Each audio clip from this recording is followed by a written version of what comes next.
Good evening, and thank you for tuning in. My name is Lee Smith, and I'm the current Vice Polemarch of the Brooklyn, Long Island Alumni Chapter of Kappa Alpha Psi Fraternity Incorporated. As part of our community service efforts, the Brooklyn, Long Island Alumni Chapter regularly hosts community events to educate our constituents on issues that affect us all. The pandemic has forced a lot of our efforts to virtual spaces, but the need to continue our education around community health is now more important than ever.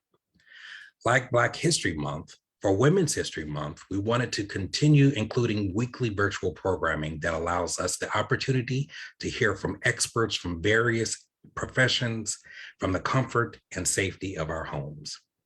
We will be celebrating all the sororities of the D9 organizations this month with a theme of Real Talk, the women of the movement, lessons, legacy, and leadership. We kick off this month's events with the lovely ladies of Alpha Kappa Alpha Sorority Incorporated, followed each Thursday of this month by equally stellar panels of leaders from Delta Sigma Theta Sorority Incorporated on March 17th from 7 to 8:30 p.m., Zeta Phi Beta Sorority Incorporated on March 24th from 7 to 8:30 p.m., and Sigma Gamma Rho Sorority, who is celebrating their centennial year on March 31st from 7 to 8:30 p.m. as well. We encourage you to tune in for each session and share the information with your networks. And now over to your moderator for the evening, my brother, Kevin Boston Hill. Kevin. Thank you, Brother Smith. I definitely appreciate it. And thank you all for tuning in once again to our next installment of our webcast series. This gives me great pleasure and pride because we are celebrating not only the famous women of note, but also those who are the unsung heroes as well. And tonight we have a very stellar lineup that you're going to hear from. So please, if you are on Facebook or on YouTube, feel free to send in your questions and comments for our lovely panelists. And we have moderators who will be checking those feeds periodically to forward those questions in as well. So we're going to go ahead and get things started and get right into tonight's program. Introduction of our panelists. We have Ms. Donna Joseph. Born in Brooklyn, raised in Queens, Donna Joseph received an Urban League scholarship to attend the University of Rochester, where she became a member of the Omicron Beta chapter of Alpha Kappa Alpha Sorority Incorporated. She then earned her master's in secondary education from New York University and began her career as an educator in the Yonkers public school system. She also joined Eta Omega Omega chapter in the Bronx. Combining her passion for youth and her sorority leadership training, Soror Joseph was appointed Rites of Passage Chairman, the chapter's signature mentoring program. Known as a stellar educator in the Yonkers public schools, she served in several chapter leadership positions, including graduate advisor, membership chairman, and chapter president. She also served as history department chair and a judge for oratorical contests throughout New York City. Next up, we have Shannon Bowers. Born and raised in Brooklyn, Shannon Bowers has over 25 years of experience in the advertising and marketing fields, developing special expertise in multicultural marketing and strategic planning. She has worked on print, television, and radio productions, as well as experiential and digital experiences for top-tier clients, including Burger King, Subway, Proline Hair Care, Sprint, T-Mobile, and AT&T.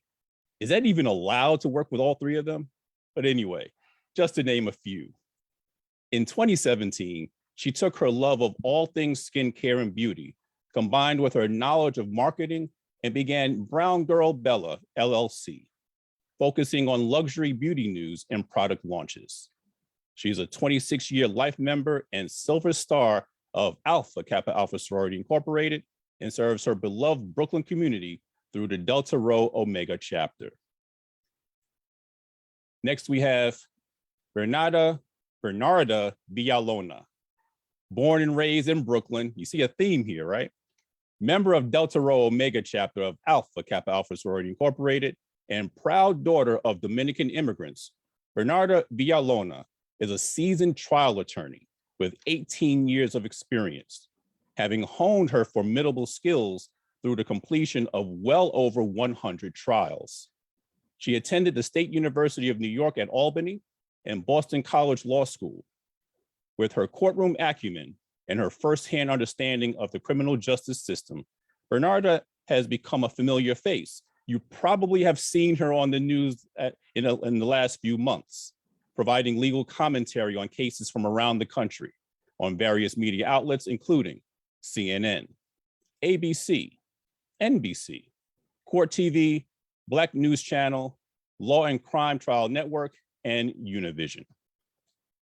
And last but certainly not least, Lashonda Mcclellan Ford. Not born nor raised in Brooklyn, but rather in Newark, New Jersey. Lashonda Mcclellan Ford has worked in specialty retail for over 20 years for reputable organizations such as the Newark Museum Association and the Hudson Group, which is the world's largest airport retailer. She has developed consumer products for the United Nations, as well as managed the brands for licenses such as Live Nation's House of Blues. Her global and artistic experiences in the commerce field have refined her eye for product development and expanded her supply chain expertise in non-traditional retail environments. She received her opportunity to pivot her career in 2020 and launched the Lettered Greek Atelier, a Black collegiate lifestyle brand and e-tail store specializing in licensing sorority apparel. Graduate of Howard University, the HU, well, the second HU, we'll get into that later, and the Jesse H. Jones School of Business at Texas Southern University. Lashonda is a proud member of Omicron Xi Omega chapter of Alpha Kappa Alpha Sorority Incorporated. Everyone, please welcome our panelists for the evening.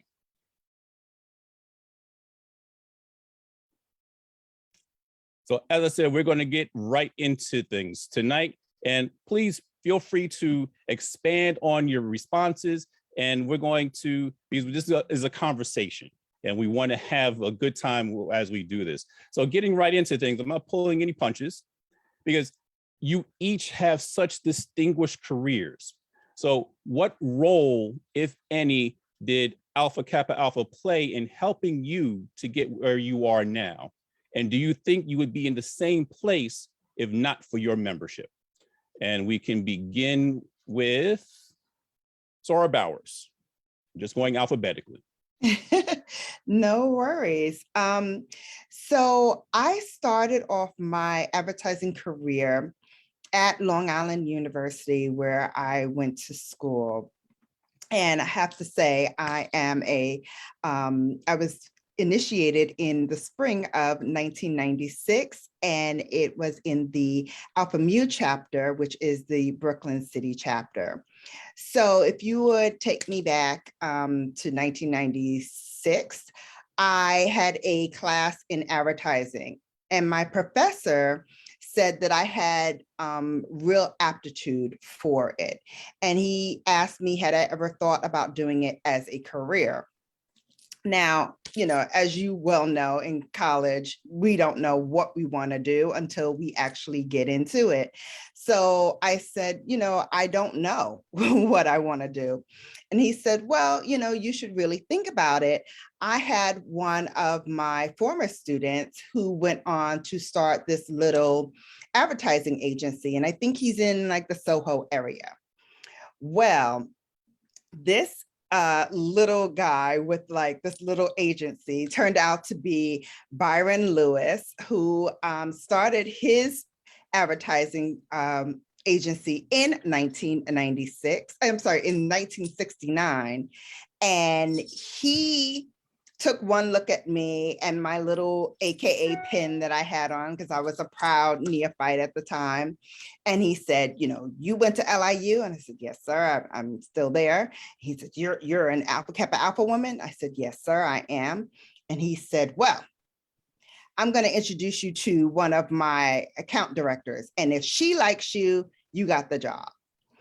And I was like, wow, like that was the quickest interview I ever had in my entire life. And it was all because I had this little pin on, and he, who is a member of Omega Psi Phi fraternity, saw it and said, listen, I'm going to give you a break. I'm going to give you a shot. needless to say, I ended up there for almost 10 years. I worked on just about every account that they had, except for two.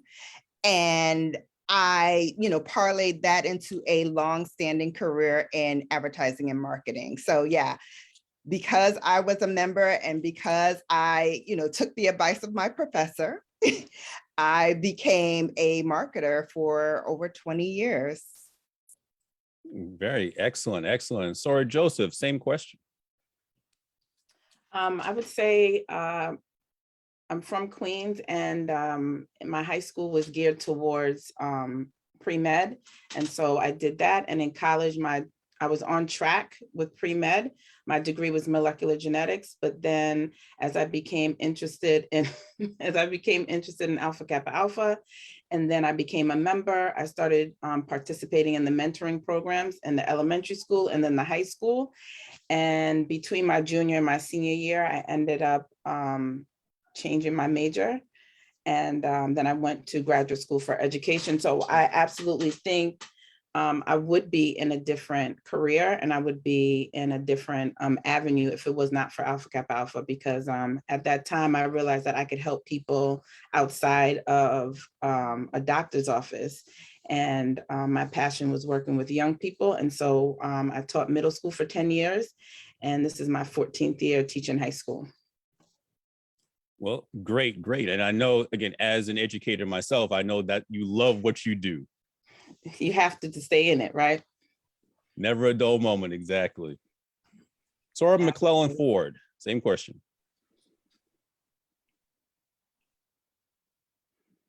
All right, so of course, AKA has definitely helped me to get to where I am as an entrepreneur. While I am very young in Alpha Kappa Alpha, years, I was initiated fall 2019, right before the pandemic. I'm still very young, but I will say that my journey to becoming an AKA is also a part of how AKA has influenced me now. During that journey, it taught me both patience and persistence. It didn't happen overnight for me. I had to work hard and not give up on my goal. I am where I am today because I applied those same principles, patience and persistence. And it sounds a little polarizing because, you're waiting, but you're still working, And I launched the Letter Greek Atelier during the pandemic. So during that time, there was a lot of uncertainty. I'm trying to observe and see what's going on in the retail environment with the economy. I've been able to push through obstacles, like for instance, inflation right now. Prices of supplies have gone up, so I'm constantly pushing through and trying to find the right suppliers that work in conjunction with my business, that fit my business. And just even with shipments being held up, I'm sure you all have seen the news with the boats floating on the water, so I have to be patient, and wait for my products to come in. So with me being an entrepreneur and just having those polarizing experiences as an entrepreneur, I know that my journey to Alpha Kappa Alpha and being a current member helped to prepare me for this. Excellent. Thank you for that retrospective. And Sora Bialona. Good evening, everyone. Sorry, I'm just a little bit frazzled. We just had breaking news. Jussie Smollett was just sentenced to 150 days in jail plus 3 years probation. Yeah, I just saw that, yes. So anyway, yes, I am an Alpha Kappa Alpha woman. I became an official Alpha Kappa Alpha woman in fall 2010. So while I graduated from college and also graduated from law school, I didn't become an Alpha Kappa Alpha woman until I was several years into my career in law as a prosecutor. So in terms of would I be the same woman I am today if I weren't a member of Alpha Kappa Alpha Sorority Incorporated? I would say yes. But Alpha Kappa Alpha Sorority, that journey to get there, because I did try in college and tried in law school and tried when I first started my career in Philadelphia, is part of what I am and who I am. It's a part of my history. So it is a part of my journey and getting to where I am today. I also like to say that I am who I am, and Alpha Kappa Alpha doesn't make you the person. You know, you add to the organization. You know, I don't become a person officially because I've become a member of a sorority. You add to it. So I became destined in my career on my own with my own name. But what I would say is that upon becoming a member of Alpha Kappa Alpha Sorority Incorporated, is that while I was a former prosecutor, I am a criminal defense attorney now, a labor law attorney, and I do a lot of legal analysts on different platforms and on different TV networks, that it has brought me more exposure in the sense of, for example, today I am on this platform speaking to you. I've also, because I'm a member of Alpha Kappa Alpha, I've had other organizations reach out to me to speak on their panels. For example, even my own chapter earlier this week, we held a program on bail reform and balancing safety with civil rights. So it's helped me get my message and my purpose out to more people. So it's given me exposure and has extended my arm where I have a better reach for the community that I want to reach because of Alpha Kappa Alpha Sorority Incorporated and our powers in numbers. Excellent. Well, thank you again. Thank you for that thorough response. And I'm going to actually snake back in the opposite direction now on this next question. So don't go anywhere. You're going to come up first here, because as we know that we're celebrating Women's History Month, obviously, to commemorate the contributions of famous and unsung women. So who are some of the unsung women in your lives who have helped you along the way? Sorry, Bialona?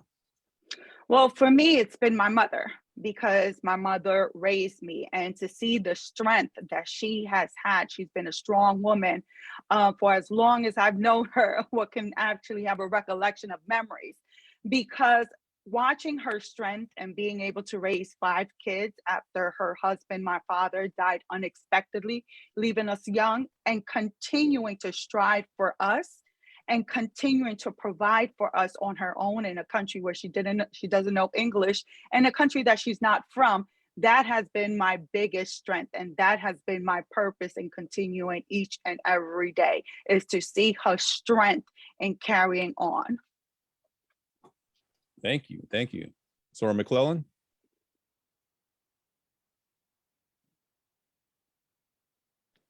So I come from a family full of women, and they all are my sheroes.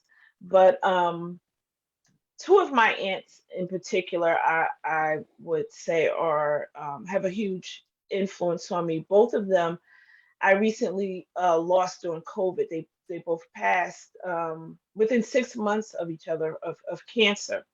So my first aunt, she was a factory worker turned housewife.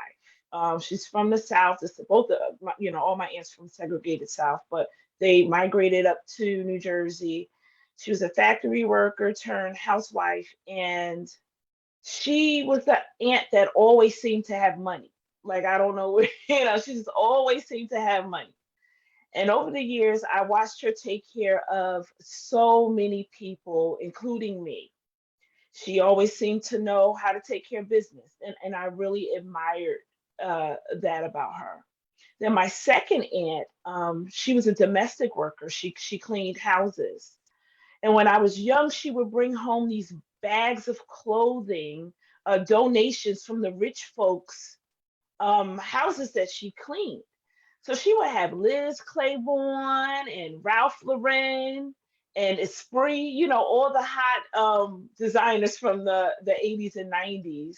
And she would give me these clothes, and I just recently realized that like my love for fashion and my sense of style developed, and I developed a love for luxury items through her and through those donations. And who knew at the time that there would be a whole market of reselling of luxury goods. But anyway, those two women were big influences in my life.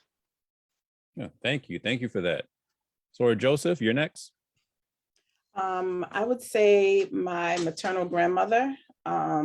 Like Bernarda, my parents immigrated here from Barbados and St. Kitts.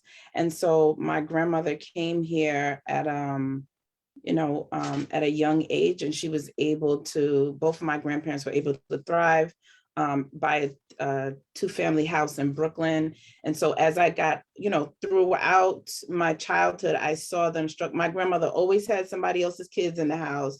She was taking care of other people, and as an adult, when you think about the prices of childcare, and I know she wasn't charging and she was taking care of everyone in the neighborhood in the church.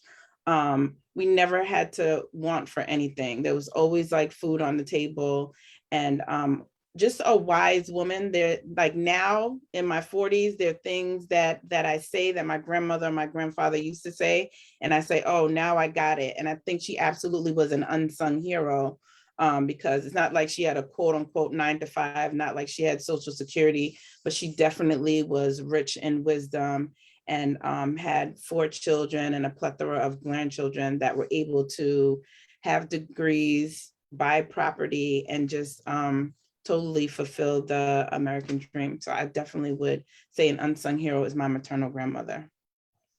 Thank you for sharing with that. And Sora Bowers.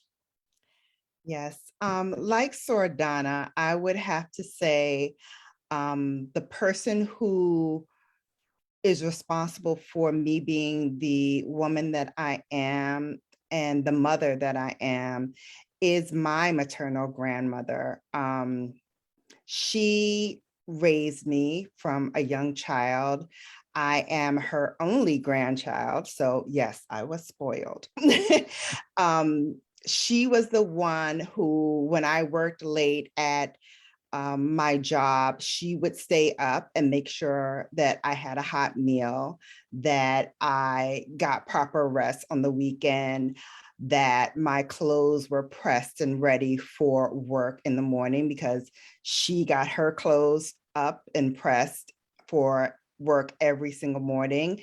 She worked for American Express for 30 years until she retired. And before that, she also was a laborer. So she came here from South Carolina as a young woman, and that was the first job that she had. So she always made sure that even if she was working in a factory, and especially when she worked at American Express, she always made sure she was dressed. She always made sure her hair was properly groomed, her makeup was properly applied, and her clothes were impeccable. So I took that as my kind of mantra and led the way and made sure that even as I launched my own luxury makeup and skincare channel on YouTube, that I teach women as well how to look their best, whether they're using luxury makeup or not. And so I have to say that was my catalyst for being who I am today. Well, again, ladies, thank you for sharing those stories. I know a lot of our listeners, our viewers were able to glean a lot of very important information from those as well. So again, thank you. Now, you, at some point on TV, you may have seen the commercial where, LeBron James is speaking to his younger self just before he gets drafted to the NBA out of high school. What would you do if you could go back and speak to your younger self? What would you tell your high school self on the eve of graduation? And anybody can jump in here. Oh my goodness. I think I'll jump in. I think I would tell my younger self not to be afraid of doing whatever it is you're passionate about. As I said, I started Brown Girl Bella, and it was really out of just hearing my fellow sorority sisters and my friends say, oh, wow, you know, your hair looks nice, or your makeup looks nice, or this looks good. How do I do this? Or how do I do that? And I said, well, okay, instead of telling 5 people the same thing 5 different times, let me tell it to one person, one time on a platform where I can reach the masses. And so I started Brown Girl Bella almost 5 years ago. I had 50 subscribers. So me and a bunch of my friends, and turned into almost 3,000 subscribers to date, and hopefully more after this. But I would tell myself not to be afraid to take that leap, and not to be afraid to do things that you're passionate about. I would definitely agree with Shannon. I would definitely tell myself on the eve of graduation to live life to the fullest. I mean, saving for a rainy day and for the future and retirement is great, but I would have to say in my adult years, you don't know when your last day is, so definitely live life. I would also say to jump and take risks. Sometimes in college, it was like, no, I can't do this. I have to get home. You know, you have to go home for breaks, whatever it is. I would definitely take a few more risks, travel a little bit more while I was younger in college, maybe do study abroad. But I would definitely tell my younger self to live life, definitely laugh more than you cry, and to ensure that you tell your loved ones that you love them while they're here, because you don't know when your last interaction with them will be.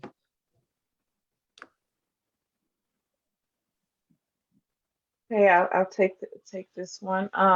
Similar to Donna and Shannon, I would tell my younger self to not let anyone tell you what you can do and not do.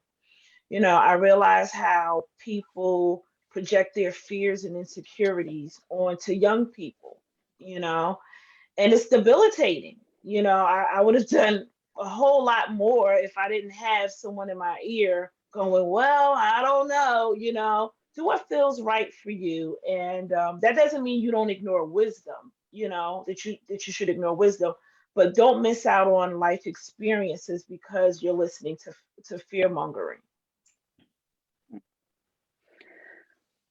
And I guess for me, what I would say, a couple of things I would say. I will say that one, you can overcome and will overcome every obstacle that's put before you. Second, what I would say is instead of spending all that money on name brand clothes, save that money and buy a house.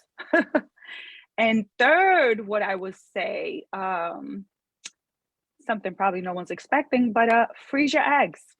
That probably would have been the best advice. Freeze your eggs, because while we out here hustling and busting our butt to be at the top of our game, guess what's not getting younger? Our eggs. And sometimes you have to sacrifice a future with having a family, with where you want to be professionally. So freeze your eggs. Yep.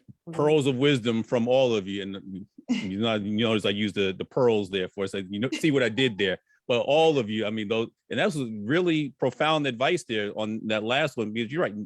You wouldn't normally think of something like that. But in order to get to where you are, you have to make certain sacrifices. And unfortunately for women, that's a choice that they are forced to make in some cases. And again, that's an unfortunate thing, but it is also the reality. So I think that's a really, really great piece of advice there. And I'm sure there are a lot of people out there who can benefit from that. So again, thank you all for sharing those memories and for us. The next series of questions I want to ask are going to be targeted to each of you individually, but feel free to jump in after the person does speak. Feel free to jump in and comment with the responses anyway. And those of you who are watching on Facebook, please feel free to send in your questions for our lovely panelists as well. So this question is for you, Sora Bialona. Describe your feelings when Justice Sotomayor was selected, then confirmed to the U.S. Supreme Court. What motivated you to pursue a career in law, especially trial law? Because I'm sure some of your classmates were thinking about going into corporate law where they can make tons of money really quickly and so forth. And what would you seek to change about the current legal system? Well, that's a loaded question there. Starting off with Judge Sotomayor, I would say that I was excited. I was excited because now we get to see some sort of representation of us on the nation's highest court. Same way how I'm so excited now that Judge Kentaya Brown Jackson is going to be nominated and hopefully pass and become the country's first African-American United States Supreme Court Justice. I'm elated about that because the highest court should have a reflection of the people that it represents. So I am very excited about that. And in terms of why I became a trial attorney, so only 2% of all attorneys in the country are trial attorneys. As you hear, a lot of cases don't go to trial. A lot of people do not go to trial. Attorneys don't want to try cases. It's one of the scariest things for them to make a presentation in front of a courtroom and strategize and how to pick a jury, how to do openings, how to do closings, how to cross-examine, how to strategize a trial itself. It's mind-blowing for a lot of attorneys. But for me, I thrive in a courtroom. Like, that is my palace. I love being in a courtroom. Right now, I'm starting a federal trial on Monday, and we've been in court every day this week. I love the courtroom. I am the most comfortable and free in the courtroom because I'm like, this is my room. This is where I can control things in terms of my presentation and make a difference. Now, in terms of the legal system, how can we change it? I would say that one of the main reasons, after being a prosecutor for 16 years, and that's why I became a prosecutor, because ultimately I was going to become a defense attorney, is because I wanted to change the system from inside out. I wanted to be a part of the system itself. I wanted to be in the room where decisions are being made when we're talking about charging or sentencing or releasing a person, to make sure that the person that is in custody because they actually committed the crime, and also because the crime called for such a sentence for the person to be in jail. And also, being in the prosecutor's office, you want to be able to check your colleagues when they're wrong and have them see a different perspective, because one day in jail is a day that a person will never get back, and it can change their life. You know, the trauma of it, they can lose their job, they can lose benefits. There's so much that's associated with being arrested. So that's why I became a prosecutor. Especially, I lasted much longer than I thought I would, because I did 10 years as a homicide prosecutor, and I love prosecuting homicides because that's the worst crime that could be committed, aside from raping a child, in my opinion, or kidnapping a child. So that's the one where I got the most joy, because it's not the money, because you don't get paid much. So that's where I committed all my community service. But after that, I wasn't growing anymore at the district attorney's office, and I wanted to use my voice and my insight to talk to our community, to teach our community, to call out different district attorney's offices when they're doing something that is wrong, it's inappropriate, or something because I worked within, I know you're doing wrong. So for example, my main decision to leave the district attorney's office is because I wanted to be a legal analyst. I wanted to be on TV. I wanted to give my perspective, because what's the sense of me having all this information, all this knowledge, but I'm not able to share it with the community. I'm not able to tell you from the inside what's really going on, what we can see, what we can predict, what should be happening. So for example, when Breonna Taylor was killed, and unfortunately, tomorrow marks the anniversary of her death. But I knew from how that case was handled from the very beginning with Attorney General Daniel Cameron that he did wrong. And he failed the people of that state. And he put his thumbs on the scale of justice. And I'm able to call him out because I know what it is to be a prosecutor and what your role is as a prosecutor, and that you tip the scales of justice. And I'm able to provide that insight and that knowledge because I have the credentials and have been a prosecutor. And I'm now a criminal defense attorney, and I'm also from the hood. So I can relate. I can relate and be brought into any room and be able to do my best and be my best and communicate with everyone. You know, and I think before I let the rest of you jump in on this one, I think that last statement there is what's quite important, that you are able to walk into any of those rooms and show that you belong there. And I think that's Exactly. the real big takeaway with all of this, that you've had a stellar career and continue to have a stellar career. Mhm. And having worked at Court TV myself many years ago, it would have been a pleasure to be able to have you on one of the shows that I produced, to be able to see you just Mhm. bring forth that energy. When you were talking about your trial practices, you should have seen the amount of passion that was coming out of your answers. And I think that's what I'm sure any people that you defend, they love to see that. They know that they have the right one working for them, and they're about to walk out of the courtroom. And as you know, Kevin, our faces are not shown on TV. Us as Black women, as Black attorneys, we are not on TV commentating on these issues or on these cases. It is very limited.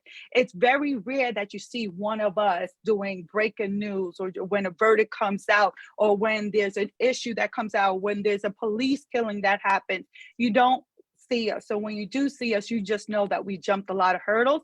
But even though I sound as confident as I am, I do suffer from imposter syndrome every day. Ladies, would you like to comment as well? Wow, that was so passionate, Sir Bernarda. I love your energy and I love your passion, especially when you're talking about the law, which clearly to everyone listening, you love. I think I feel the same way about marketing. Again, started from that first bite with going to Uniworld and working on my first project. I've had the pleasure of working with some really wonderful people and some wonderful clients. I worked with Patti LaBelle with Kraft Foods and Touch of Soul. I've worked with LL Cool J and Subway for the Platinum Workout and Subway Fresh Fit. I was also a part of the team that did the $5 footlong, which actually started in the African-American community. I did a focus group in Atlanta and in Miami, Dade County. And one of the things that kept bubbling to the surface was the fact that there was no reason for them to get out of their car and go into a Subway when there was a Burger King that offered a value meal. There was McDonald's that offered value meals. There was no value in getting out of their car and shuffling all of their children into a Subway. So we had to make it palatable. We had to make the offer appealing to them enough to get out of their car and take their children in. So for $5, you are able to cut a foot long into however many pieces you needed to feed your family. And then they had either lunch or dinner. And then if you added on a drink or chips, you've got a meal for your family for lunch. And it wasn't fast food in the term of, you know, a greasy burger or fries. It was something that you felt a little more comfortable with because it was somewhat nutritious. And then going into, you know, luxury and talking to people like Moet Hennessy, and then planning events and things for the Connecticut community. I've done luxury, high profile events for them. I've done small, intimate dinners where we take people who, you know, have a very high discretionary income, and we created these luxury experiences for them. And through that, I learned, one, I'm making a lot of money for these clients. And then two, how can I get some of that? So turning what I do for clients to this day into something that I can do for myself. That's the reason why I started Brown Girl Bella, because I felt like there was a niche there that I'm passionate about. I'm passionate about skincare and makeup. I'm passionate about teaching women how to use these things for their face, for their makeup choices or what have you, and really how to empower yourself to go in and make those decisions for yourself. So, I mean, it may seem trivial to some, but for a lot of women, it's a very traumatizing thing. Going into Sephora can be overwhelming for those who don't know what it is that they're looking for. So coming to my channel, giving them a little bit of my expertise and my knowledge really felt like I was doing something of service to my fellow women. Well, thank you. You actually jumped ahead of me a little bit there with getting into that. But I'm going to actually stay with you for a second here because it basically, you know, if it weren't for my wife and your soror Donisha Boston Hill, I would definitely consider you a media maven. But that's her tag, so you can't have that one right now. And she deserves that. So I do want to know, however, what were your experiences in moving through the advertising and marketing world? We know that by watching shows like Mad Men and things like that, that it was a highly male and white male dominated world. So what were your experiences as you navigated your way through that world that can help others get there? Sure. I think I was lucky in that my first experience was an African-American advertising agency. As I said in the upfront, Byron Lewis was a pioneer before his time. He started his agency in 1969, where there was literally no African-Americans in that space. It was all the big name advertising agencies that were Midtown, Manhattan, and he started this agency with a few people who really believed in what he had to offer. And so he started off doing advertising for movies like Shaft and all of those blaxploitation movies. And then Kraft Foods said, hey, we have, you know, this advertising budget that we'd like to spend on African-American advertising. Would you be interested? Of course. And so he took that, and then a couple of others came on after that, and he started this agency. When I came in 1996, he had Kraft Foods, he had Colgate-Palmolive, he had Ford Motor Company that were like his top tier, what we call keeping the lights on companies. And so when I came aboard, I worked on Kraft Foods, Colgate-Palmolive, Ford Motor Company, and Proline Hair Care.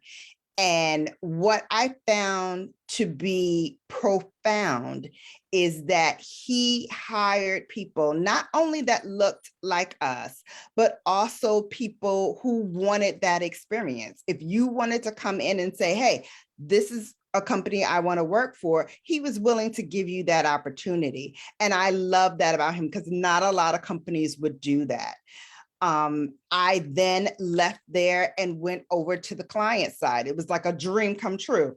Oh, I'm a client now. Well, I worked on the client side for 3 years and decided, okay, that was special. Let me go back to advertising.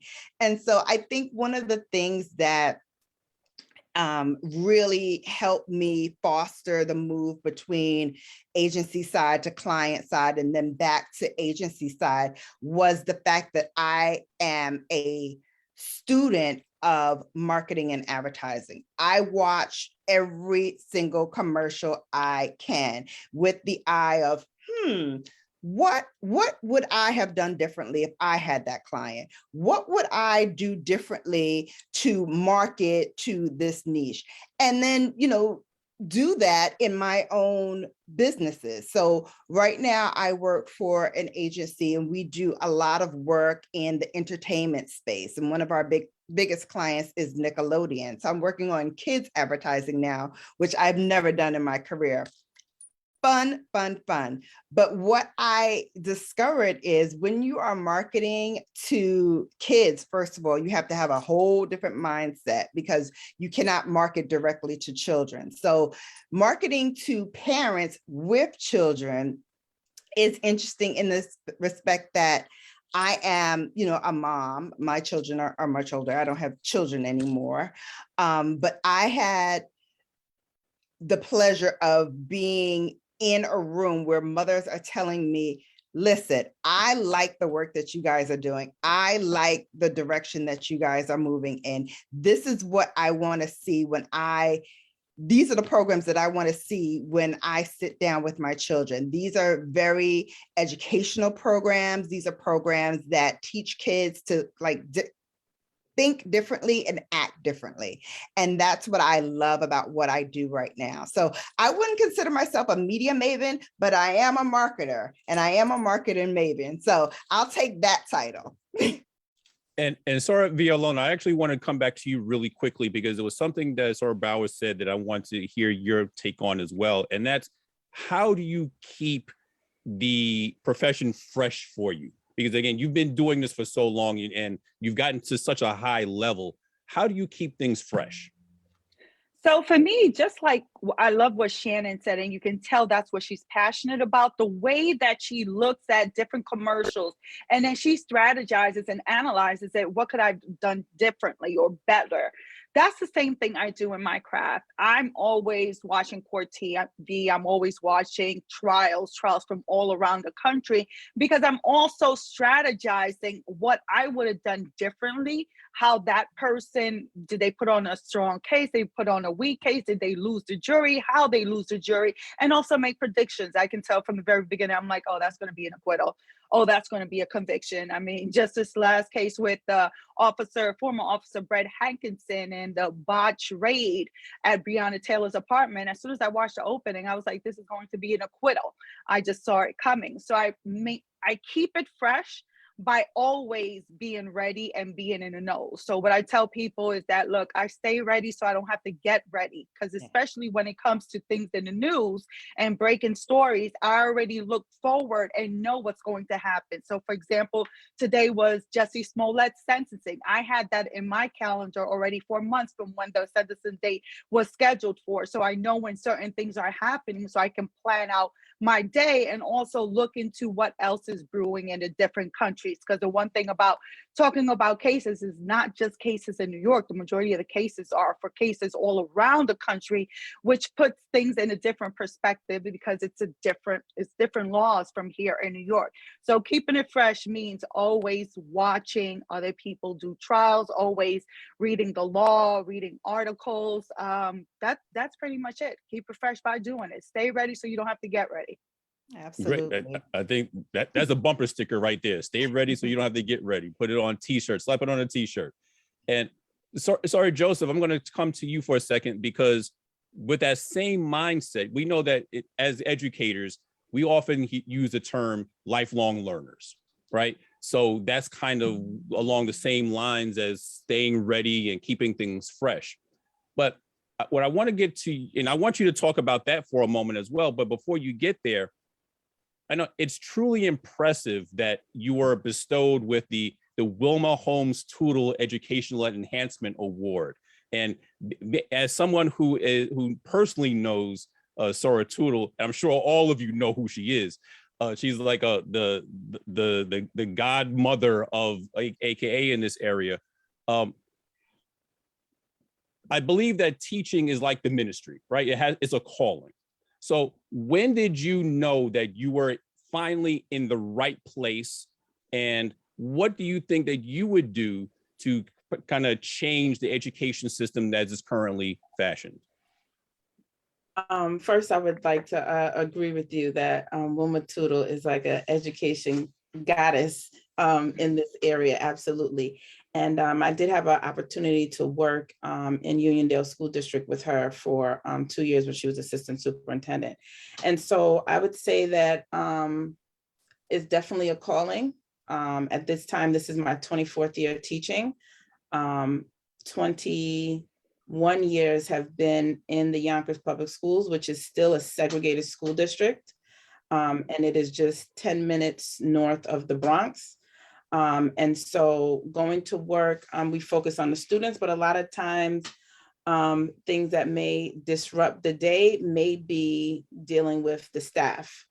So I definitely think it's a calling. I've stayed in the classroom as long as I have because I feel that my presence is needed. Unfortunately, there's still students. I had a student 2 days ago come in the morning and tell me that I'm his favorite teacher. And he said, oh, and by the way, you're my first Black teacher in 2022.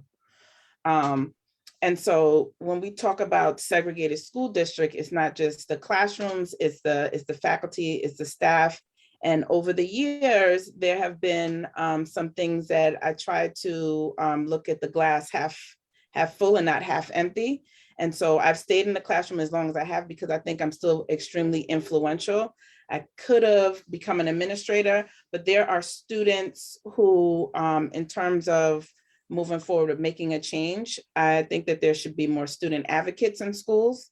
There are things that go on with students and they don't know how to articulate for themselves. And as a classroom teacher, I can switch and I can check some of my colleagues. Sometimes administrators can't check them the way that I can because this is the place that I've been, right? And so in order to support students, especially our African-American males, they need support, they're misunderstood, they are discriminated against, they are prejudged, and sometimes they need somebody right there. By the time they get home to tell their parents, it's too late. And so if I had to change anything, I would definitely increase pupil support services in the schools. I would make sure that there were more guidance counselors because one guidance counselor for 250 kids in the segregated school districts where some of them do not even want to entertain them. I would give them exposure to more programs because a lot of times opportunities are missed because they send them to certain schools, the blue ribbon schools, and they leave the other schools out. So definitely equity, more services in the schools, and definitely student advocates. You know, I'm glad you mentioned that term equity because I wanted to get your take, and the rest of you can also chime in at this point as well when she responds. I wanted to get your take on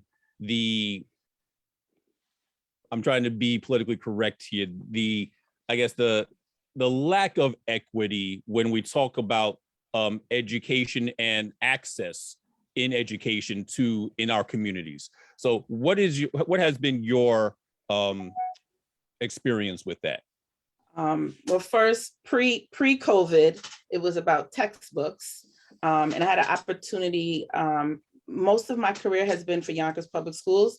I did teach in Uniondale and Wyandanch, Long Island. In Wyandanch, the textbooks still had Negro in them. There's no way, when we talk about equity, you have to have up-to-date materials. COVID has shown us something different, right?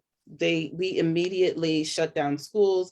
People had to go home. Students didn't have proper laptops. Then they had a system where they would give out laptops. And then I'm communicating with the students and they can't get on. And we said, oh, because they don't have Wi-Fi, right? So when we talk about access, and it's very easy for teachers to, I uploaded the work, why didn't you do it? Well, they don't have access to it, or I'm fortunate, like Bernarda was saying, right? We're fortunate. I have Wi-Fi. I can get on this device, get on that device. But when you're at home with 4 or 5 people, and it doesn't have to be all children, the parents were home working, the kids were trying to work. So I do believe that in addition to equity, educators need to be flexible. So if I had to change the education system, I also would get educators who are compassionate, they're flexible, and their goal is to support a student. I tell the students that 50% of the class is for them to pass this standardized test, the Regents exam, and 50% is to prepare them for life because they're the next voters and they will be able to continue panels that we are starting today in terms of equity and the digital divide. Lashonda, would you like to respond to that? Sure. In terms of equity in education, you know, just even with our schools, you know, our universities, HBCUs versus PWIs, you know, and us getting funding for our HBCUs, technology at our schools it needs to be upgraded. I mean, even look at the students at Howard University, you know, they're protesting about their dorms, you know, mold being in their dorms. I still don't understand though. I mean, I know that there is there is inequity, but I don't understand why with the amount of graduates that we are producing, that we don't do a better job with giving back to our schools, you know, with providing opportunities. And I know what our sorority does. You know, we raise millions of dollars to give back to our HBCUs, but, you know, I think we can do more. Obviously, you know, the starting place for our schools, you know, where Yale started versus where Howard started, or into the, you know, they had two different level of resources. I get all of that, Right. but none of our children should be in dorm rooms where there's mold. If I could just Please. back, I think in terms of alumni giving back to their schools, if we can remember that historically we're starting on a different step than our counterparts, right? And so that, I think that has a huge effect on how we give back. And then should equity solely be on the alumni, right? Is it not the government's responsibility to ensure? I mean, Brown versus Board of Education was passed in 1954. I'm still working in a segregated school district, not only by students, but by faculty. And so the government has to come in and they have to truly regulate. If they really truly wanted to fix the problem. When you asked me about technology, I teach in Yonkers, and then next door is Bronxville and Tuckahoe, and those students were able to go home with Chromebooks, right? Like nothing stopped ever. And so how is that different when they're literally on the same street? And I mean, New York City Board of Ed is is the largest school district in the state, but they too have their divisions. And of course, parents want to send their students to the best schools, but we have to figure out how to make all schools great schools. Absolutely.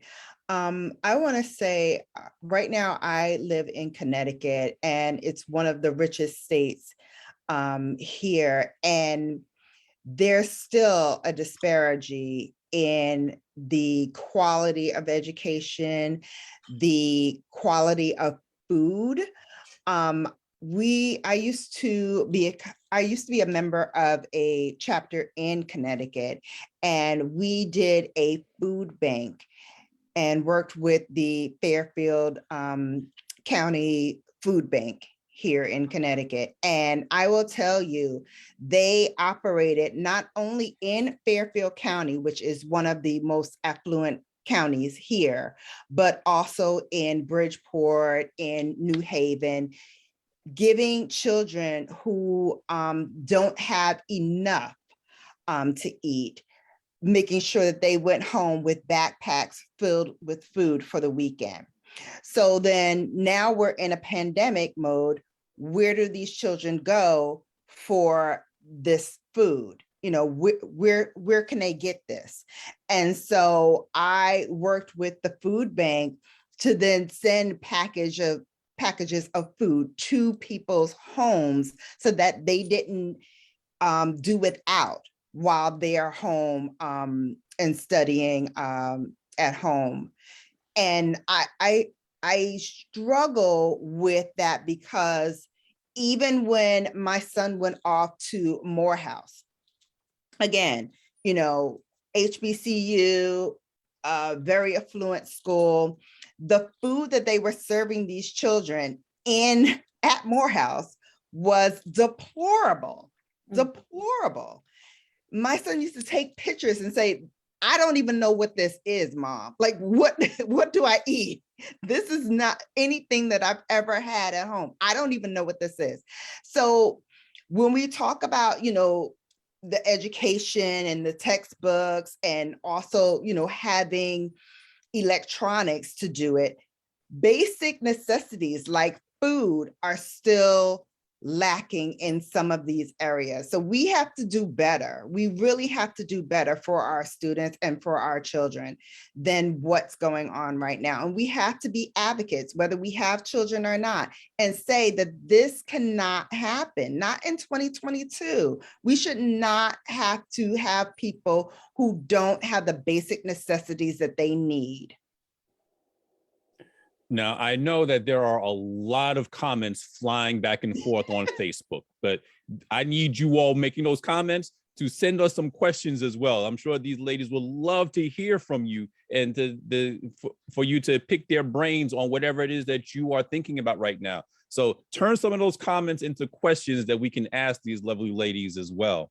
But Soror Mcclellan, I'm going to come back to you really quickly because you worked out a niche for yourself in the world of specialty retail. Mm-hmm. And so what is it that made you decide to pivot your career, and how have your prior experiences prepared you to take on this new challenge? Okay, so prior to the pandemic, when I was a corporate buyer, the stress of that career literally will always have me thinking about venturing out on my own. Like I was always like, I can do this for myself. Like, well, I'm making you all millions of dollars. I need to do this for myself.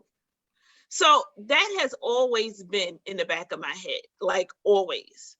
So when the shutdown happened and it devastated the travel retail industry, I was furloughed, then laid off after 14 years of being with this company. And I was like, you know, I could go work for another corporation, but I've been complaining all these years. This is my time. This is my chance, you know? So I took the chance. I was like, I'm going to do it. I'm not looking for a job. And that's that. I'm going to launch my business. And so one of the functions as a buyer when I was in the corporate space, it was making a lot of decisions like on my own, you know, creatively, financially. A buyer is looking at every side of the coin. We're doing marketing, we're doing promotions.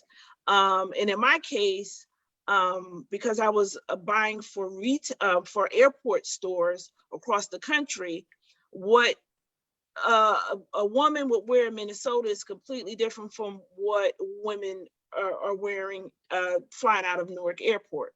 You know, so I had stores all across the country. So I had to buy, source, and create based on what those markets wanted. So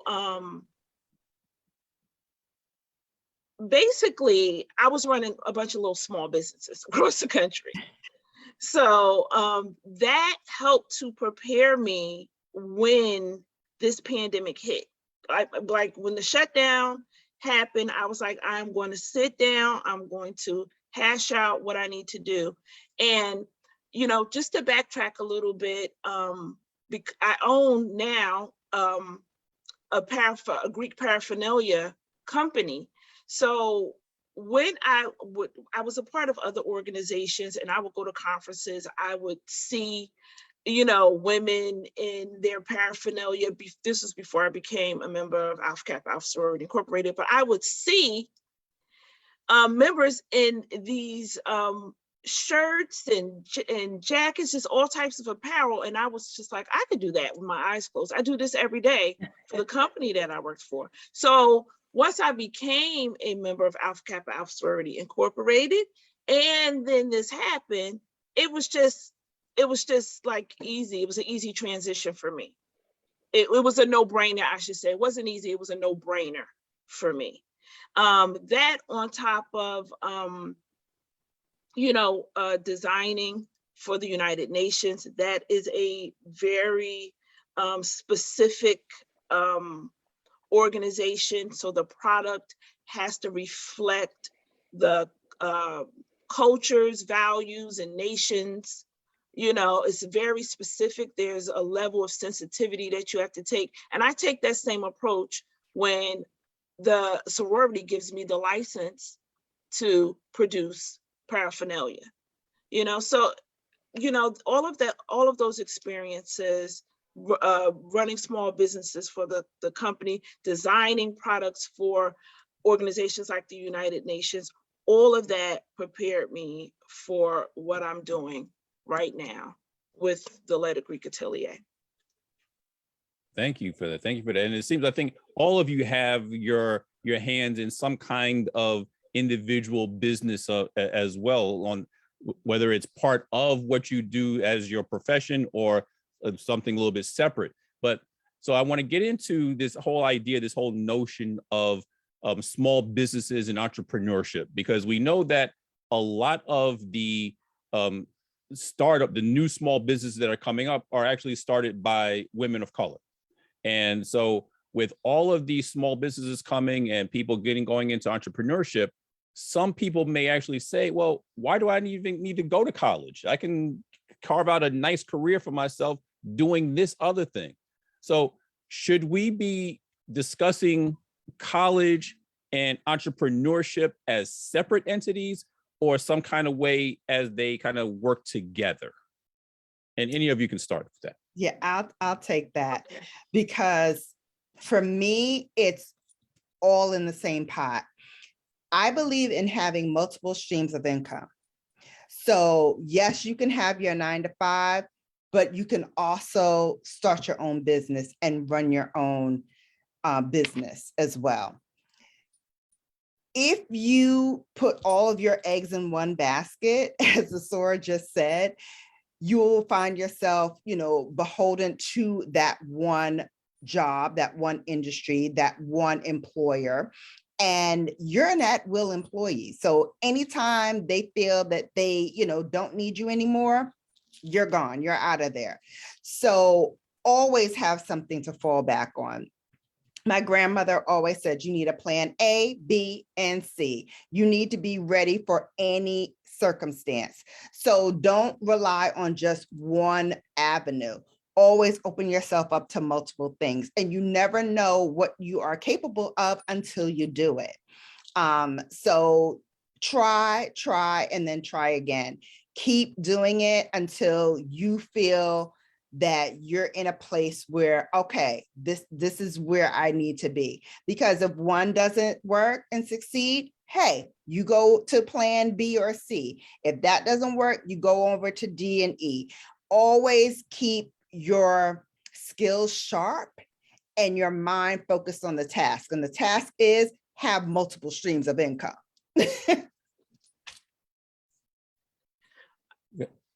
I want to piggyback off of Shannon. They say the quickest way to build wealth is through entrepreneurship. I've always known, like I said, that I wanted to go into business for myself. And I think specifically Black people, we should be looking at entrepreneurship because we need to be building wealth. I think our HBCUs, and I have an MBA. So, I understand what my MBA taught me, but it did not teach me how to open a business. It taught me the fundamentals of business. It taught me how to work within a corporation. But I think all HBCUs should have an entrepreneurial program so that we can take that information that we learn at school and apply it and be creative and innovative and come up with businesses. I would agree also. And in terms of our Divine Nine organizations where we multitask, we have our 9 to 5, and then we're doing the work of the community afterwards. Why not on a high school and a collegiate level, encourage them to have the backup, right? You're gonna have your degree and you might have your 9 to 5, but it's also important to, if you have a craft, right? We talked about talking to our younger selves on the eve of graduation. If we have a craft, to do that on the side as well. And I do think, working with young people, I do think that they are savvy in that arena. I know 2 college students right now, and one has her own lash business and somebody else braids on the side. And so why not keep our dollars in our community and circulate that dollar a little bit longer, and also build a network. It might not be a network for braids and lashes down the line, but you definitely are building up a clientele, and we need to support our own businesses and keep our dollar in our community longer. Absolutely. So Bialona, would you like to chime in on this as well? I'll chime in. I'll bring a different perspective when we talk about keeping our wealth in our own communities. I think when it comes to, for example, the law itself, and when you're talking about criminal law, we're talking about getting an attorney. And even aside from criminal law, when you look at entertainment, where we have artists that are getting entertainment lawyers, who do you see representing them? It's usually they get a white attorney, a Jewish attorney, criminal law, they're like, I have to get a Jewish attorney. And you look at it, I remember even being a prosecutor, you look at it and you're like, that guy is selling you out. You have no idea. You wasted your money. You are going to jail. So you think like, oh, if I get a white attorney, oh, I'm going to beat the case. And I wish there was a way to change that mindset and for people not to think like that, you know, our younger folks, but even those in the entertainment industry, those with businesses and stuff, is to just separate, get that out your mind. Because we have more than capable attorneys that are Black, that are Latino, that are so much better. I mean, for me, I know me, I'm like, look, I'm only one person. You will never be me, and no one can make another me. And I'm the best to do it. Of course. Well, thank you. And I think one of the things we need to tell our youngsters who are in high school and about to go off to college is something that my frat brother Earl Fleary will tell all students that he comes across is work on your own side hustle, right? Yeah. We think about that when we get out of school, when we have our 9 to 5s and to get that little side hustle and everything. But at the same time, you know, do that when you're getting ready to go off to college. So if you cut hair, if you braid hair, that could be your business in college to earn those few extra dollars. If you know how to cook, right, you can cook for your roommates and for the people who live on your floor and so forth. I'm sure a lot of people want some of that home cooking when it comes to that certain times of the week, right? Absolutely. So you can always sell those $5 plates at school. So whatever it is, like you mentioned, whatever it is that you're good at, you know, that becomes your hustle, and that's where everything starts. So again, ladies, I thank you for bringing that up. In a previous panel that our organization has hosted, and Sora Bialona was on one of them, I mentioned that there was a growing number of women in Congress and serving as state governors, including now Kathy Hochul here in New York. Not to mention your Sora Adrienne Adams, who's Speaker of the Assembly here in New York, and of course, Madam Vice President Kamala Harris. So add to that, like I said earlier, the number of women who are opening their own businesses and so forth. What message now does that send not only to the young women in our country, but to all people in our country? I know that's a big question. Well, it's changing the narrative. It's changing the narrative. It's changing the paradigm. Like you have kids that are growing up now that what they saw, we had a Black president. They see now we have a Black vice president. Unlike us, where you would have asked us at that age, we were like, oh, that will never happen, just based on experience and what was going on a daily basis. So I think what's happening now, because you see our faces in powerful positions, it's giving hope to other people and putting that idea in their minds to say, oh, I want to be like her, or I want to be in her position. And it looks to them that it can be attainable, as opposed to, oh, I don't see anyone that I can relate to in those types of positions. Absolutely. I would also add to that, Sora Bernarda, that the possibilities now are endless. I was just watching a Instagram video where there was a 5-year-old young lady washing her older sister's hair. And to see this young 5-year-old wash, I was like, can I get her to wash my hair? The meticulousness in like the washing and making sure that her hair was fully immersed in water before she put any product on, and then really going in and massaging her scalp. I was like, wow, at 5, she's doing this. I would have never thought that that was even something that I could do at 5 years old. And now look at this young lady. So the possibilities for us to do anything is endless. All you need is the mindset to do it. Once you have that, you can do anything. And I used to say that to my kids all the time.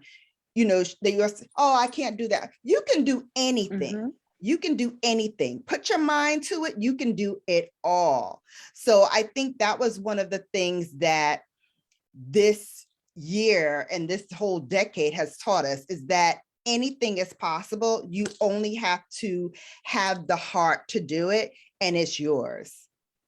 Agreed. I would say that in terms of the increasing number of Black elected officials, minority elected officials, I would say that it's not like we just got here at the table. We've been at the table. We've had people who have paved the way over the year. Shirley Chisholm in the early 70s, Jesse Jackson in the 80s. But to finally see it come to fruition, I definitely think it imparts a different narrative for this generation. I think technology plays a role into it because they see it, they touch it, feel it. They don't have to watch the news, they don't have to read the newspaper, but they know who these people are, and it's inspirational to them. I think that it definitely sets a tone for our country that we're here and we're here to stay. These the number of African-American women elected to Congress, I mean, a lot of them are members of our sorority, but overall, it is a blessing to see because they're bringing different issues to the table. Issues that people have been trying to hide under the table, segregated schools, for example, bail reform, like we were talking about. But definitely, I think that we're here to stay. We're not going anywhere. We're just going to keep multiplying and increasing our impact. Absolutely. I wanted to say that representation matters, you know, like it's important that not only, you know, that our children see us in these spaces, but that we see each other in these spaces, that we are each other's inspiration. And now, you know, it's being normalized. You know, we're no longer the first to do, you know, a lot of things. I mean, we're still making first, but it's becoming more normal to see us in these spaces. Now, I know, of course, we all know that all of our Divine Nine organizations were founded on the principle of community service and giving back and supporting our communities. Here's a question that we finally got a question from our Facebook group. Here's a question that was posed to us that, and again, I'm going to just throw it out there for you all to respond to. But there's one person writes that, I really understand the importance of putting back into our community, but sometimes it's really tough to support and put back into the community because of how we run our businesses, right? So we want to support our businesses, but sometimes those businesses aren't run properly. So how can we teach the importance of running a business professionally with customer service, returning phone calls, having product on hand, et cetera? You know, how can we teach our young people about these aspects so they can stay in business and really do what, so we can keep that money in our communities? I think that would just be in terms of communication, right? Because I'm sure it's just not businesses of color that run out of product or don't have product for everyone. I'm personally plus size. I can go into a plethora of stores and they will not have my size, right? And so they could just communicate. I think that there's an uneven blame for businesses of color. We definitely have to support our own in the same way we would comment to a big business. We definitely can comment and support to businesses of our own. I just also want to say, we were talking about elected officials, and I definitely want to give a shout out to people of color who have risen in the education system, right? Because we definitely see more administrators, we see more superintendents. They still are first out there, but it's good to see, especially in school districts that are representing majority students of color. But I definitely think we just need to support our own and then give them positive feedback and criticism so that they can improve. I like to piggyback on that. I can attest to other businesses being out of stock and having customer service issues.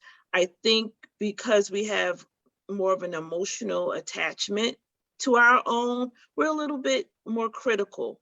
And not to say that, you know, we can't, not to say that we haven't experienced some bad customer service, but I think a little bit more grace needs to be given to Black-owned businesses. Quite often, we don't have the resources to go in and buy at the same rates as other businesses. Like you get better prices when you can do bigger volume. You know, oftentimes we don't have a DC or a huge warehouse where we can store 1,000 items. So instead of buying 1,000, I'm buying 20. So my prices are going to be higher, you know, so just things like that when we talk, you know, and I understand, you know, returning calls and, you know, all of, you know, those types of customer service issues. But for pricing and oftentimes our displays and things like that, and I'm not making excuses, but we open our businesses oftentimes with a lot of less resources. I think we're getting better at doing that. We're becoming more creative. Even when we have a small amount of resources, I think we're doing a much better job than we were doing, say, 20 years ago. And I think also, I mean, we need to, as consumers in the Black community, we need to kind of look at ourselves in the mirror, point that thumb back at ourselves, because how many times do we go into the Black-owned business looking for a hookup? And yet we want to criticize them for how they run business, when the white establishment, we cut them slack when they do the same things. So sometimes we have to look at our own behaviors when it comes to how we deal with businesses in our own communities. Yeah. So I'm going to give you all an opportunity now. I know we're about to wrap, and we've been on for, you can't believe we've been on for almost an hour and a half now. But I'm going to give you all an opportunity now to kind of give your last perspectives. So what are what it would be your final thought on just women empowerment and the role that Alpha Kappa Alpha Sorority Incorporated will play in the leadership of our communities? I would say that each one teach one. It's great to be on the panel. Thank you so much for inviting us and having us here tonight. It's great to be on the panel with other dynamic women. But I definitely think each one teach one. And so the first question you asked tonight in terms of if our life would be different, I started my journey in Alpha Kappa Alpha with mentoring programs, and I think that mentoring programs are essential. There's some people that, oh, my kid is fine, he get good grades. That's not it. We want a total package, and we want to give them exposure. So I would definitely say mentoring programs are encouraged. Definitely want to inspire the next generation so they can take the mantle and take it to the next level. My chapter, 8 Omega Omega in the Bronx, we definitely have mentoring programs to encourage and inspire. Our program now is the Rites of Passage mentoring program. It's been in the Bronx for over 30 years. And there are young ladies who have graduated who are on the covers of magazines. They're attorneys, they're doctors, and they come back and sit on the panel. Some of them are members. So I would definitely encourage everyone to promote, advertise mentoring programs so that they get the well-rounded, they get to build a network early on. And for our chapter, it's hashtag Bronx AKAs on Facebook or Instagram. And our mentoring program is starting in the next week on the 14th. But even in school, As an educator, I do mentoring programs in school and student government, in church, and in the sorority, because I think that that's vital to move our young people forward in the next generation. So I am a member of Delta Rho Omega chapter, and right now we are doing our battalion program and our rites of passage, where we mentor young men from ages 14 through 17.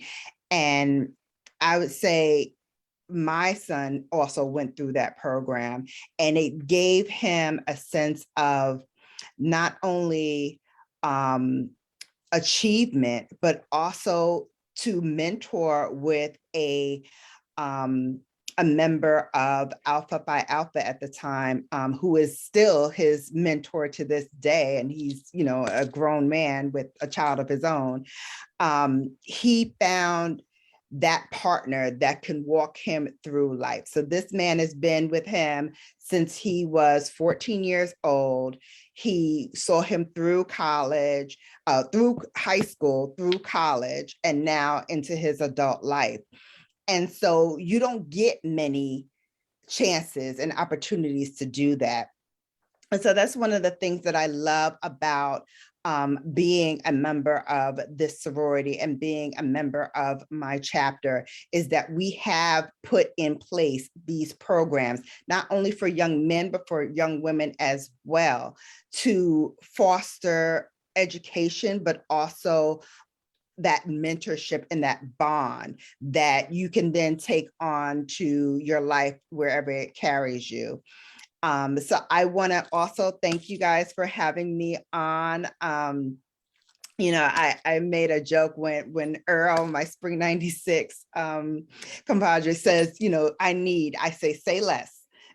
So I am very grateful to be here with these extraordinary women. Of course, I know Bernarda and Sora Donna, but to meet you as well, Sora, I'm so grateful to meet you. And I also want to talk to you offline, because you have your own clothing business. I see a little stuff behind there, and I may have an opportunity for you. So we will definitely chat about that, because I'm big about giving my fellow women an opportunity to soar in their chosen profession. So thank you very much. And I look forward to seeing the rest of your series, because I'm sure you're going to have even more dynamic women from other organizations on here as well. I think for me, what I would say is, number one, believe in yourself. Number two, self-care is so important. It is so important. I am learning how important it is more and more each day, because each day is a trying day. And I think it's a win just to get out of bed in the morning. So definitely emphasizing on self-care. Number three, you are your biggest cheerleader. Number four, when it comes to Alpha Kappa Alpha Sorority Incorporated, use your network. Use your support system, lean on the shield, be active in your organization, because you don't know how many other lives that you are impacting. Just like how Sora Shannon said, how her son has been through the programs in Delta Rho Omega. I have my niece in the Battalion Rites of Passage program right now, and I've been bringing my niece around for 10 years. And her thing was always, are you going to your second job? Are you going to your AKA job now? Are you going to your AKA job now? But what's more phenomenal about that experience is that she's been surrounded by professional women all her life. She has that insight and experience that I never had. I never met an attorney. I never met someone with so much going on in their career or into politics or having their own business. I didn't have that growing up, and she has that now. And that's the same way that other teenagers and kids are looking at us as members of the Divine Nine. I'll add to that. You know, as women of Alpha Kappa Alpha, you know, we're in the community. We are hands-on. We're feeding the homeless. We are giving scholarships to students. We are bringing in medical practitioners to to do health evaluations for blood pressure and diabetes, breast cancer screenings. We are definitely looking at our issues that affect the Black community, and we have 5 targets, so we're literally trying to cover everything. Alpha Kappa Alpha women, we work very, very hard in almost every area of life that's affecting us. So that's what we do. Well, ladies, once again, thank you all for taking part in this webcast series that we put on. And for all of you on Facebook, thank you for tuning in as well and listening to these special and dynamic women impart their knowledge and wisdom and their pearls of wisdom on all of us this evening. My name is Kevin Boston Hill, and it was my honor to be your moderator for the evening and to ask those questions and to get some of the information out of these ladies. I'm going to turn it over to our Vice Pole Mark of the Brooklyn, Long Island Alumni Chapter, Brother Lee Smith. Lee? Thank you so much, Brother Boston Hill, for moderating this evening. And thank you to the ladies of Alpha Kappa Alpha for imparting, as Kevin said, the pearls that you all dropped this evening. I think we entitled this virtual series Real Talk.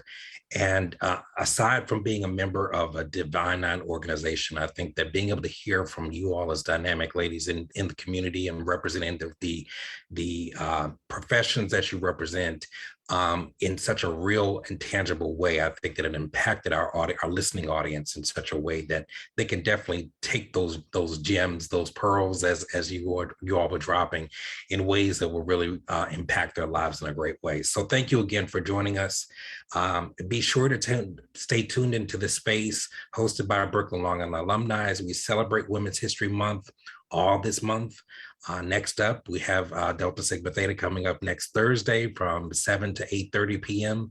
Following by that, Zeta Phi Beta, and following that, Sigma Gamma Rho all this month. So we are celebrating all the wonderful women that belong to these organizations, not only because they belong to these sororities, but because they are in your communities. They're doing everything that you see. You just don't know where they are or how they're impacting their communities. So we're very grateful for that. So we hope to see you next Thursday. And until then, stay safe, take care of yourselves and each other. Good night. Night. Good night.